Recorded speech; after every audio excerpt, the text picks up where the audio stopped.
दोस्तों, किसी भी जीवन में परिवर्तन पीढ़ी दर पीढ़ी धीमी गति से आती है और हम इंसानों की जिंदगी इतनी बड़ी नहीं है कि हम इन परिवर्तनों को देख सके। यानी बंदरों से इंसान बनने की प्रक्रिया कोई 500 या 1000 साल में पूरी नहीं हुई, बल्कि इनमें करोड़ों साल लग गए। आखिर कैसा था हम इंसानों के जीवन और हम इंसानों का अस्तित्व इस धरती पर कैसे आया? कौन थे हमारे पूर्वज जिन्होंने हम इंसानों की नींव रखी थी? आइए आज हम इस वीडियो में यही जानेंगे।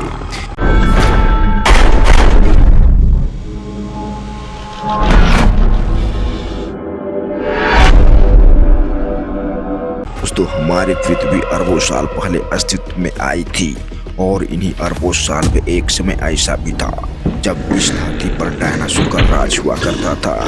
इनमें से ये कुछ बड़े होते थे तो कुछ छोटे, कुछ शाकाहारी होते थे तो कुछ मांसाहारी, कुछ तो इतने खतरनाक प्रवृत्ति के होते थे वे अपने बच्चे तक को ही खा जाते थे। इन सभी डायनासोर ने करीब इस धरती पर 14 करोड़ सालों तक राज किया। उस वक्त ये सबसे सफल जीव में जाने जाते थे, लेकिन प्रकृति का नियम है, जिसका जन्म हुआ है उसका अंत भी तय है। और ऐसा ही इस विशालकाय डायनासोर के साथ हुआ। दोस्तों, आज से लगभग 6.5 करोड़ साल पहले एक बड़ा सा एस्टेरॉयड सुदूर अंतरिक्ष से आया और पृथ्वी से टकराया था। इस टकराव की वजह से बहुत सारे डायनासोर जलकर राख के ढेर में बदल गए और 90% से ज्यादा डायनासोर इस भयंकर तबाही में नष्ट हो गए। मतलब सीधी भाषा में कहें तो 6.5 करोड़ साल पहले ही इस धरती से डायनासोर का नामो निशान खत्म हो चुका था। इस विनाश में जो सिर्फ धरती के अंदर छुपे हुए थे, यही आगे की दुनिया चलाने वाले थे। जो 30 केजी से कम वजन वाले थे वे इस विनाश से बच गए, जिन्हें हम मेमल्स के रूप में जानते हैं। ये मेमल्स ही थे जिन्होंने जीवित रहने के लिए सब कुछ खाना शुरू कर दिया। फिर इनमें एडाप्टेड रेडिएशन होने की वजह से कई सारी प्रजातियां जन्म लेने लगी और 5.5 करोड़ साल पहले बानर जैसे जीव बनने लगे थे, जिसे हम अपना या बंदरों का पूर्वज कहते हैं। इन बानर में लगातार एवोल्यूशन होने के बाद इंसानों के पूर्वज आदि मानव बनने लगे। माना जाता है कि आज से 300 करोड़ साल पहले पृथ्वी पर जीवन पनपना शुरू हो गया था। उस वक्त पूरी पृथ्वी पर प्रकृति का राज था, यानी जंगल ही जंगल और हरियाली हुआ करती थी और इसी जंगल में कई सारी प्रजातियां रहती थी। इन जंगलों में पाए जाने वाले सबसे फर्स्ट प्रजाति को पेरोलापिथेकस कहा जाता है। इसे देखिए, यह है पेरोलापिथेकस जो पेड़ों पर ही रहते थे। ऐसा माना जाता है कि करीब 40 लाख साल पहले इस धरती पर आदि मानव पूरी तरह से अस्तित्व में आ गए थे। पहले ये मानव 4 पैरों पर चला करते और ये फल फ्रूट, पेड़ों की पत्तियां, जड़ी बूटी खाकर अपना पेट भरते थे या फिर छोटे छोटे जानवरों को मारकर उनका मांस कच्चा खाते थे। ये कपड़े नहीं पहनते थे और हमेशा नग्न ही घूमा करते थे। भोजन की तलाश में एक जगह से दूसरे जगह भटकते रहते और जो इन्हें मिलता हुआ खा लेते थे। रात हो जाने पर ये जंगली जानवरों के डर से पेड़ पर ही सो जाते या तो कभी कभी उन्हें भूखा भी सोना पड़ता।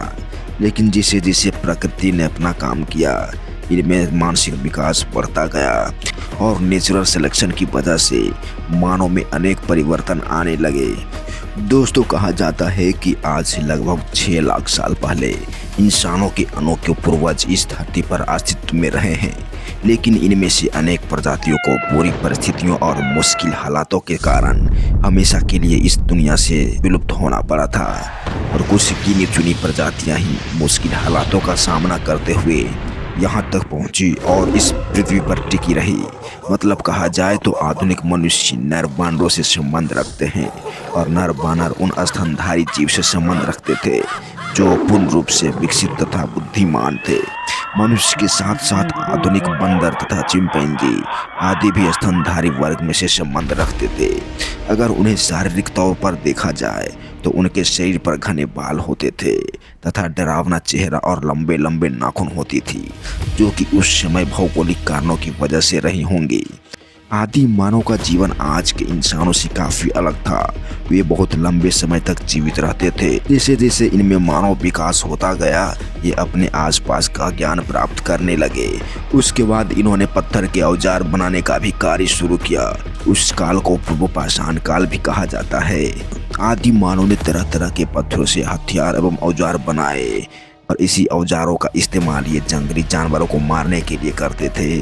उसके बाद जैसे जैसे इनका माइंड पावर बढ़ता गया, आने वाले समय में उन्होंने आग जलाना भी सीख लिया था। आग की खोज आदि मानव की ही देन है जो हम आज इस्तेमाल करते हैं। जैसे जैसे इनके दिमाग में परिवर्तन आना शुरू हुआ, इनकी शारीरिक क्षमता भी बढ़ती गई और कई हजारों सालों के विकास क्रम के बाद इन्होंने खेती करना भी शुरू किया। ये जब खेतों में अन्न उपजाने लगे तो उन्हें खाने पीने की समस्या कम होती थी और वो जंगलों में कम भटकते थे। वो खेतों से अनाज उपजाकर जमा भी करने लगे। फिर उन्होंने शारीरिक संबंध बनाना भी शुरू किया। वे समाज में रहकर अपने आप को परिवार की तरह इकट्ठा करने लगे और समझ बूझ कर जीवन की दिनचर्या में भाग लेते। सभी परिवार एक साथ रहते और अगल बगल के माहौल से काफ़ी प्रभावित होने लगे, जिससे कि समाज बना जो आज हम समाज में रहते हैं। दोस्तों, आज का इंसान धरती पर सर्वश्रेष्ठ मानव माना जाता है क्योंकि हम इंसानों को पूर्वजों ने हमारे यहाँ तक पहुँचाने में काफ़ी सहायता की है। जैसे जैसे इनका दिन गुजरता गया, प्रकृति अपना काम करती रही और कई लाखों एवं हजारों सालों के विकास क्रम के बाद आज आदि मानव से आधुनिक मानव तक पहुँच पाए हैं।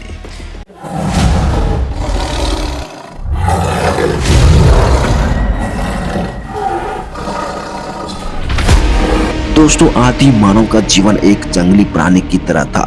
उसे भी किसी भी प्रकार के संसाधन के बारे में थोड़ा भी ज्ञान नहीं था। उसे न तो आग की जानकारी थी और न ही खेती बाड़ी की और न ही रहन सहन की। ये अधिकांशतः झुंड बनाकर एक समूह में रहते थे तथा भोजन की तलाश करते थे और सभी एक साथ जंगलों में विचरण करते थे और जंगली जानवरों का शिकार करके उनका मांस कच्चा खाया करते थे। यही उनके जीने का मुख्य साधन था। उन्हें कपड़ों के बारे में थोड़ा भी ज्ञान नहीं था। आदि मानव के विकास के प्रथम काल को ही पाषाण काल कहा जाता है। इसी काल में ये आदि मानव अपनी जरूरत की वस्तुओं को पत्थर से बनाया। उसके खाने पीने के बर्तन से लेकर हथियार तक सब पत्थर के हुआ करते थे। वे गुफा बनाकर रहते थे। उस काल के गुफाओं में कुछ इनके शिलालेख भी मिले हैं, जिससे उस समय के जीवन को समझने में हमें काफी सहायता मिलती है। पाषाण काल में मानव ने अपने जरूरत के हिसाब से संसाधनों का निर्माण तो किया ही, साथ ही उन्होंने ठंड तथा जंगली जानवरों के आक्रमण से बचने के लिए गुफा के मुहानों पर आग जलाना भी सीख लिया था। दोस्तों, मानव इतिहास की पहली खोज आग ही मानी जाती है। जब ये आदि मानव जंगल में भोजन की तलाश में निकलते तो कभी कभी ये जानवरों का शिकार भी हो जाते थे, खास करके ये तेंदुआ जैसी प्रजातियों का। यह एक ऐसा जानवर होता जो आदि मानव को देखते ही मार डालता था। इसीलिए जब कभी भी ये आदि मानव भोजन की तलाश में निकलते तो सभी समूह में ही जाया करते ताकि एक दूसरे की रक्षा हो सके। इनका पूरा दिनचर्या ही होता था किसी भी तरह से अपना पेट भरना। सुबह तो किसी तरह यह अपनी रक्षा कर लेते, लेकिन रात के वक्त इन्हें काफी चुनौतियों का सामना करना पड़ता था क्योंकि रात में जंगली जानवर जंगल में जो घूमते रहते थे। इसीलिए दोस्तों, ये कभी भी आदि मानव सोते या तो गुफा के अंदर सोते या पेड़ों पर ही सो जाते थे। कभी कभी इन्हें फल फ्रूट या कंदमूल मांस न मिलने के कारण ये भूखे ही सोना पड़ता था। कहा जाता है कि इन आदि मानवों में ज्ञान न होने की वजह से ये अपने किसी परिवार के साथ संभोग कर लेते थे और उन्हीं के बच्चे आगे बढ़ा करते थे जो आगे चलकर पूरे पृथ्वी पर राज कर रहा है। जैसे जैसे इनमें मानसिक विकास बढ़ता गया, वे अपने आप को डेवलप और अपग्रेड करने लगे और कई लाखों हजारों सालों के विकास क्रम के बाद ये मानव आदि मानव से आधुनिक मानव तक पहुंच गए। यहाँ तक आने में इन्हें कई चुनौतियों का सामना करना पड़ा। ये मौसम की मार झेलते, दुख तकलीफें, जंगली जानवरों से बचकर और प्रकृति की मार झेलते हुए यहाँ तक पहुँच पाए हैं और कुछ इस तरह से हम इंसानों का अस्तित्व इस धरती पर आया। तो दोस्तों, ये था हम इंसानों के अस्तित्व की कहानी। वीडियो आपको पसंद आई हो तो एक लाइक करें और चैनल सब्सक्राइब जरूर करें ताकि आने वाले वीडियो आप तक पहुंच जाए।